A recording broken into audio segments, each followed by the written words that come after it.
जैसे जैसे चुनाव देश का आगे बढ़ रहा, हिमाचल में इलेक्शंस का भी बहुत महत्वपूर्ण चुनाव है, देश के चुनाव के साथ। जिस प्रकार से मैं दो मुद्दों पे बात करूंगा, एक देश का चुनाव और दूसरा हमारा क्षेत्र इलेक्शंस हिमाचल प्रदेश।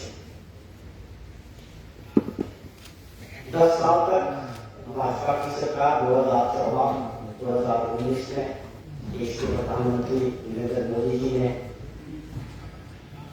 जिस प्रकार की बड़ी बड़ी बातें देश की जनता के सामने रखी, अच्छे दिनों की बातें आई कि देश की जनता के और देश के अच्छे दिन। 10 साल राज करने के बाद उन चीजों का जवाब देने के बावजूद आप देश को किस दिशा में प्रचार जा रहा है।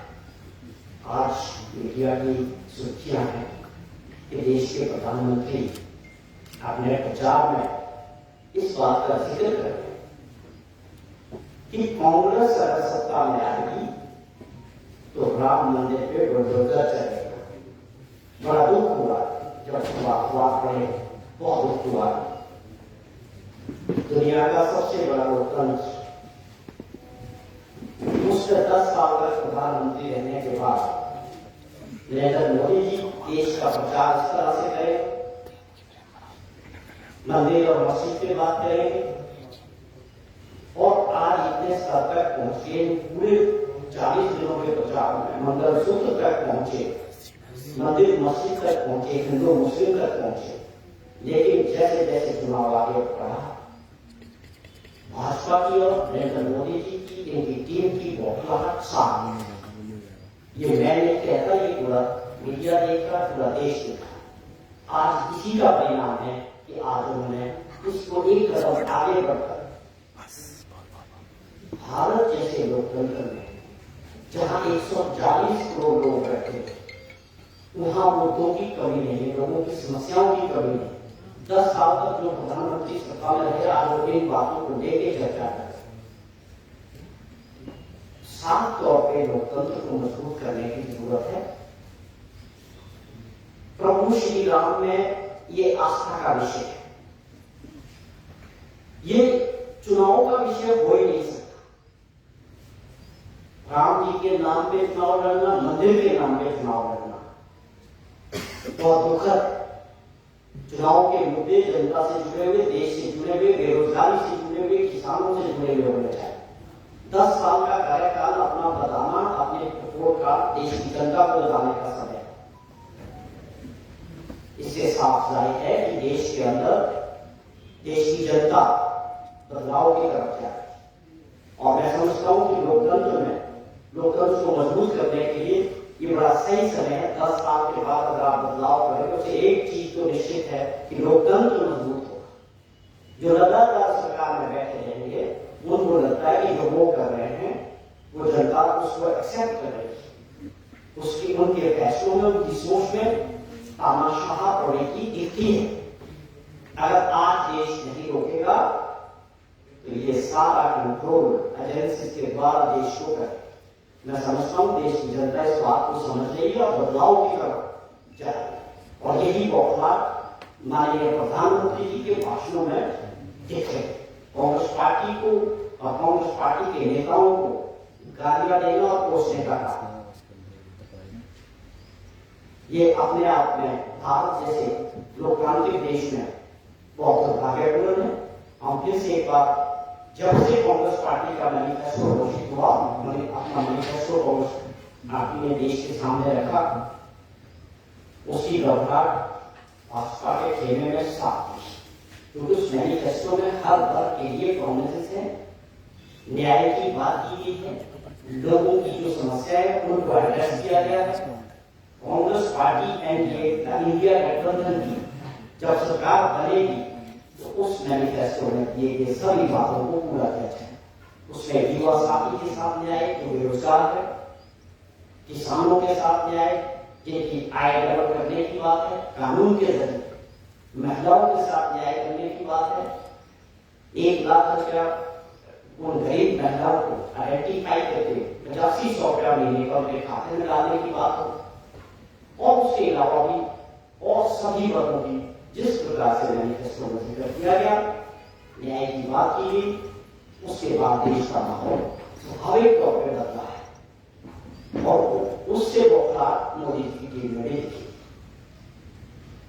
ये एक समय है, उम्मीद पूरी है कि देश बदलाव की तरफ जा रहा है और इस बदलाव से भारत और मजबूत लोकतंत्र जो है बने। सवाल हिमाचल प्रदेश का है। हमारे 6 जगह जो परिस्थितियां बनी, जिन परिस्थितियों में ये बाई इलेक्शन हो रहे हैं, जैसे जैसे ये चुनाव आगे बढ़ रहा है, लोगों में गुस्सा है उन लोगों के प्रति जिन्होंने साजिश की सरकार को कर चुनी गई सरकार जनता द्वारा चुनी गई और जनता ने हिमाचल प्रदेश में ये पहली बार ऐसा देखने को मिला कि लोगों ने अपने निजी स्वार्थ के लिए विपक्ष के लोगों के साथ मिलकर सरकार को गिराने की साजिश की और वो साजिश आपके सामने है, कितने दिनों तक रहा और उसका परिणाम क्या निकला कि आज इंडिपेंडेंट डेमोक्रेसी की हालत है तो ना एमएलए है ना वो कहीं के है। ये सब कुछ हुआ, लोगों में इसको लेके बहुत गुस्सा आया हिमाचल प्रदेश, ये नहीं होना चाहिए था। जिनको लोगों ने चुना था उनको 5 साल का समय सुखविंदर सिंह सुक्खू जी की सरकार को मिलना चाहिए और 15 महीने का जो कार्यकाल रहा उसमें हमने काम किए, जो गारंटियां थी कांग्रेस पार्टी की हमारी सरकार ने उसको आगे बढ़ाया। आप गलत के प्रचार करके आप बताएं क्या पूर्व मुख्यमंत्री जयराम ठाकुर ने पूरे प्रचार के दौरान अपनी पिछली 5 साल की कोई उपलब्धि दिखाई? क्या उनमें ये हिम्मत है, बता सकते हैं कि जब वो 5 साल तक सरकार में रहे और 4 उपलब्धियां बता पा रहे हो? क्या इनके अध्यक्ष जिंदल साहब लोगों को गुमराह कर रहे हैं? क्या वो एक प्रश्न का जवाब बता पाते हैं कि आपको किन परिस्थितियों में निकाला गया, पार्टी अध्यक्ष से आपने क्यों छोड़ा? सिर्फ उसका जवाब नहीं मध्य प्रदेश की जनता है। 4 महीने बताया कि क्या परिस्थितियां, क्यों आपको जो है पार्टी अध्यक्ष से निकाला गया और रिजाइन करना पड़ा। और जयराम जी आप अपनी 5 साल के कार्यकाल की 4 उपलब्धियां बता दें। मुद्दों पे आओ, मुद्दों पे बात करो। कांग्रेस पार्टी हमेशा कहती है हमारे 15 महीने के जो कार्यकाल है उसमें किए गए जो काम है हमारे, हम उससे इलेक्शन पार्टी ले जाने के लिए तैयार है। किसी भी प्लेटफॉर्म पे भाजपा जहां चाहे डिबेट करने के लिए हम तैयार। लेकिन जयराम जी की सरकार, डबल इंजन की जो सरकार है, वो इस चीज के लिए जुड़ जाती है कि उन्होंने केवल एक काम 5 वर्षों में किया, कर्जे लेने का काम। वो उसके लिए उनको याद किया जाए। वो 5 वर्ष हिमाचल प्रदेश के लोगों के पूरी तरह से खराब हो। उन 5 वर्षों में मुख्यमंत्री जी का कोई विजन नहीं था विकास का, कोई सोच नहीं थी।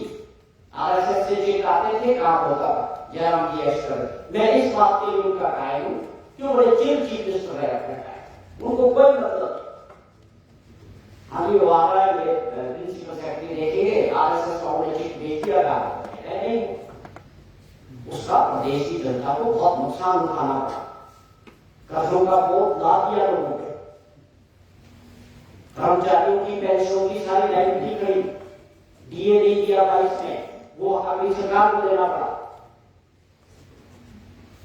सिर्फ पे कमीशन की सारी लाइबिलिटीज खड़ी, 75,000 करोड़ रुपए का कर्जा। इन पे चर्चा करने को तैयार है जरा। दूसरा नाम आपने खराब किया कि देवभूमि हिमाचल प्रदेश पूरे देश के अंदर पेपर लीक और पेपर बिकने वाला माफिया यहाँ काम कर रहा था आपके टाइम। क्या ये सच्चाई नहीं? पुलिस भर्ती पेपर हुआ, पूरी तरह से भ्रष्टाचार हुआ, 3 से 5 लाख 7 लाख में बिका। अमीर फूड चैन बोर्ड में क्या चल रहा था, कर क्या रहे? हमारे सवाल है कि आप 5 साल का अपना हिसाब दें, बजाय इसके कि लोगों को गुमराह करते हो, सरकार को गिराने की साजिश करते हो, लोकतंत्र में चुनी हुई सरकार को, और आप फिर कहते हो कि 4 तारीख के बाद यह सरकार बने। आपको हिमाचल प्रदेश के लोगों ने विपक्ष में बनाया 25 एमएलए के साथ। आप चोर दरवाजे से दोबारा एंट्री करना चाहते हैं, वो हिमाचल प्रदेश के लोग कभी नहीं होने देंगे। और मुझे पूरा विश्वास है इन 6 बाई इलेक्शन में प्रदेश के मतदाता इन सबको सबक सिखाएंगे, क्योंकि गुस्सा है लोगों में गुस्सा पूरे प्रदेश में है, लेकिन वो उन क्षेत्र के लोग ही डाल सकते हैं, वहां भी गुस्सा है। और ये बहुत अच्छा मौका है कि हिमाचल प्रदेश एक बार फिर से लोकतंत्र को मजबूत करने के लिए एक ऐसा फैसला लेने वाले हैं कि सबको हरा के पूरे देश के अंदर एक मैसेज जाने वाला है, जो एक देश का कानून है, एंटी डिफेक्शन लॉ। यह एक बात बड़ी इंपॉर्टेंट है कि देश का कानून जैसे और कानून है वैसे ये भी कानून है कि आप अपने धर्म के खिलाफ नहीं जा सकते। जिस दल से आप चुनाव लड़ सकते हैं 2/3 मेजोरिटी के साथ अपनी आपकी विचारधारा नहीं मिल रही है तो आप डिफेक्ट कर सकते हैं। जो इन लोगों ने किया वो गैर कानूनी था और उसके ये सुप्रीम कोर्ट के वहां से विड्रॉ करना पड़ा, हाई कोर्ट में भी आपने गैर कानूनी काम किया है, जो देश का कानून आपको अलाउ नहीं करता तो आपको भुगतना पड़ेगा। अल्टीमेटली इसका फैसला जनता की अदालत में होना और वो स्वाभाविक तौर पर जो समर्थन जिस प्रकार का प्रचार आगे बढ़ रहा है, माननीय मुख्यमंत्री जी ने जहां भी ये जितने भी मीटिंग्स किए वहां लोगों का जो सहयोग मिल रहा है, जिस तरह से लोग उमड़ रहे हैं और लोगों की बॉडी लैंग्वेज से हमारे कार्यकर्ताओं से नेताओं से जो फीडबैक आ रहा है, हिमाचल प्रदेश में 4 लोकसभा सीट में भी और 6 विधानसभा इलेक्शन में भी माहौल कांग्रेस के फेवर में है।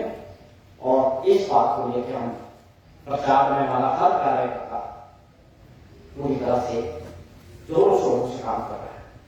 आप शिमला पार्लियामेंट्री की बात करें, यहां जो 5 साल तक एमपी रहे वो लोगों के बीच नहीं जाता है। बहुत सारी जगह मंदिर के लोगों से बात हो रही है, काफी जगह लोग उनको पहचानते ही नहीं स्पेशल और वो 5 साल तक लोगों के बीच नहीं है। उन्होंने क्या किया क्या नहीं किया वो दूसरा मुद्दा, कुछ भी नहीं कर पाए, लेकिन वो तो लोगों के बीच गए ही नहीं। उनकी तो यह हालात है कि लोग उनको पहचानते ही नहीं। तो ये एक बहुत बड़ा मुद्दा है कि लोगों का जो नुमाइंदा है वो लोगों के बीच ही ना जाए। दूसरी तरफ मंडी में विक्रमादित्य जी का जो चुनाव है, जो समर्थन उनको मिल रहा है और जो परिस्थितियां भाजपा में हैं, बड़ी चर्चा सोशल मीडिया में किस प्रकार कंगना जी का पूर्व मुख्यमंत्री के साथ भी व्यवहार रहता है, उनको कहीं खड़े होकर उनका वेट करना पड़ता है। ये उनकी अपनी बातें हैं, लेकिन लोगों के लिए बहुत जरूरी है कि उनका नुमाइंदा चुनने के बाद उनके बीच है, उनकी समस्याएं पार्लियामेंट में उठाए। कंगना जी की अपनी जस्टिस की ड्यूटीज है, वो उसके बाद मिलती है या नहीं मिलती है एक बड़ा प्रश्न है। हिमाचल प्रदेश के लोग और मतदाता मंडी के इसको समझ है। कांगड़ा में आनंद शर्मा जी के आने से चुनाव बहुत ही अच्छा हुआ है और लोग इस बात को समझ रहे हैं कि एक ऐसा उम्मीदवार हमको मिला है कांग्रेस पार्टी से जो एक कदवार नेता है और पूरे 50 साल के अपने राजनीतिक जीवन में जो भारत सरकार में 2 बार कैबिनेट मिनिस्टर रहे, प्रदेश के लिए काम किए, चाहे एमपी लेट के जरिए थे चाहे मिनिस्ट्री में थे। वो एक बहुत बड़ा इशू है कांगड़ा पार्लियामेंट में है और वो जन समर्थन जिस प्रकार से उनके कैंडिडेट के बाद कांग्रेस पार्टी को आनंद शर्मा जी को मिल रहा है, हमें पूरी उम्मीद है कि वहां पर कांग्रेस पार्टी जीत सके। और माहौल हमीरपुर पार्लियामेंट्री की बात करें, वहां भी जो सिटिंग एमपीओ के खिलाफ एंटी इंकम्बेंसी है और वो देख रही है जिस तरह से लोग उमड़ रहे और भीड़ उमड़ रही है। तो हमें पूरी उम्मीद है कि आने वाले 4 तारीख को जो परिणाम होंगे उसमें हिमाचल प्रदेश के मतदाताओं का पूरा आशीर्वाद कांग्रेस पार्टी को मिलेगा। सर, भाजपा के जो केंद्रीय नेता हैं, बड़े नेता, उनकी रैलियां जो है हिमाचल में शुरू हो गई। आज जेपी नड्डा जो है हिमाचल में कई रैलियां कर रहे हैं। कांग्रेस पार्टी की कोई रैली तय हो पाई है और कब तक जो है बड़े नेता यहाँ पर आएंगे और किस किस का कार्यक्रम बन रहा है? क्या सोनिया गांधी, राहुल गांधी या प्रियंका गांधी यहाँ पर आएंगी? बहुत जल्दी इस पे काम चल रहा है और ये हो रहा है एआईसीसी से माननीय राहुल गांधी जी, प्रियंका गांधी जी, हमारे अध्यक्ष खड़गे जी और भी बहुत सारे लोग आ रहे हैं लेकिन एक मैन टीम लोग जो है बहुत जल्दी इसकी हम लिस्ट शेयर करेंगे, जिसको कोऑर्डिनेट कर रहे हैं कि कौन से पार्लियामेंट्री में कौन कौन लीडर जाएगा और कौन सा स्थान निश्चित होगा। मुझे लगता है 1-2 दिन के अंदर कुछ जानकारी हम आपसे शेयर करेंगे।